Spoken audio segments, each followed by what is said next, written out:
Hello guys, welcome back to my channel तासीर से chatter box.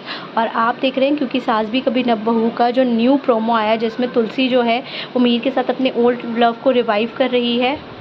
एक टाइम के बाद जब औरत जब मोटी हो जाती है या उसकी बॉडी उसी शेप में नहीं रहती, तो लोग उसको क्रिटिसाइज़ करते हैं। यहाँ पर जो मिहिर है वो एप्रिसिएशन दे रहा है उसके काम को, जो फैमिली को इतना ध्यान रखती है, जिसमें उसको अपनी हेल्थ का इतना ध्यान नहीं है।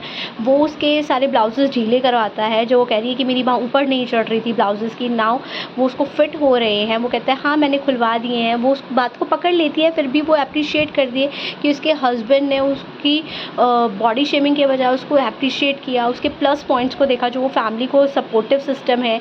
वो सारी की सारी चीज़ें मतलब एक प्रोग्रेसिव वे में, एक एप्रिसिएशन वे में ले रहा है कि आप पूरी फैमिली को इतना ध्यान देती हो, तो अपने ऊपर ध्यान नहीं दे पा रही, कोई बात नहीं।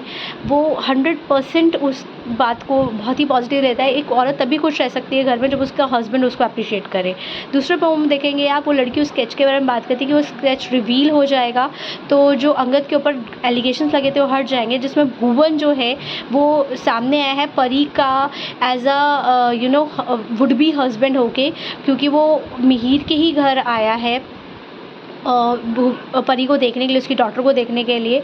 ये बात कोई नहीं जानता कि एक्सीडेंट किसने किया था, क्योंकि भुवन का स्केच उस टाइम पे नहीं दिखाया गया, लेकिन तुलसी जानती है कि भुवन ही वो आदमी है जिसने एक्सीडेंट किया था। और वो तब चुप रहती है क्योंकि वो उसके घर में आया हुआ है।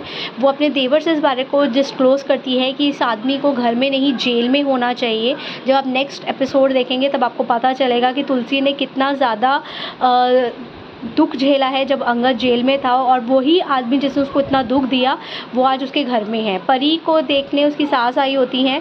वो उसकी अलमारी को देखना चाहती हैं कि उसने कितना ज़्यादा अपनी अलमारी को ऑर्गेनाइज़ रखा है, क्योंकि उसका मानना है कि जिस लड़कियां अपनी अलमारी ऑर्गेनाइज़ रखती हैं वहीं से वो एक सुघड़ औरतें जो होती हैं वो अपने घर को भी साफ़ सुथरा रख सकती हैं। वो एक फैमिली को बांध के रख सकती हैं, बहुत ही मैनेज करके रख सकती हैं। तो उस टाइम पे वो जब देख लेती हैं, उस टाइम पे तुलसी भी आ जाती है परी के रूम में और वो पूछती हैं कि क्या हुआ है यहाँ पे। वो बोलती हैं कि मैं आपकी बेटी की अलमारी से चेक करना चाहती हूँ कि उसका जो कैरेक्टर है या वो कैसे रहन सहन है उसका, क्योंकि घर बाहर से सब लोग साफ़ कर लेते हैं।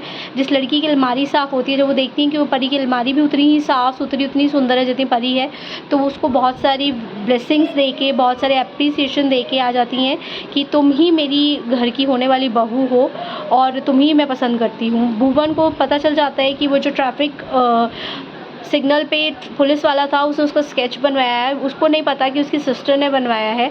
वो उसको पकड़ता और कहता है कि अगर ये स्केच रिवील हो गया तो मैं पूरी फैमिली को मार डालूँगा, ख़त्म कर दूँगा तुम सबको, तुम सब नज़र नहीं आओगे दुनिया में।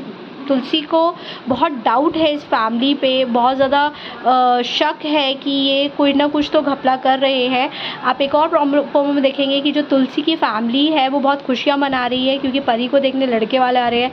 सब लोग डांस कर रहे हैं, मस्ती कर रहे हैं, किचन में पकोड़े तले जा रहे हैं, सब अपना अपना हुक स्टेप करके एंजॉय कर रहे हैं। मतलब फैमिली में आने से पहले जो खुशियाँ हैं वो हो रही हैं, लेकिन आने वाला जो तूफ़ान है उसकी भी दस्तक दी जा रही है।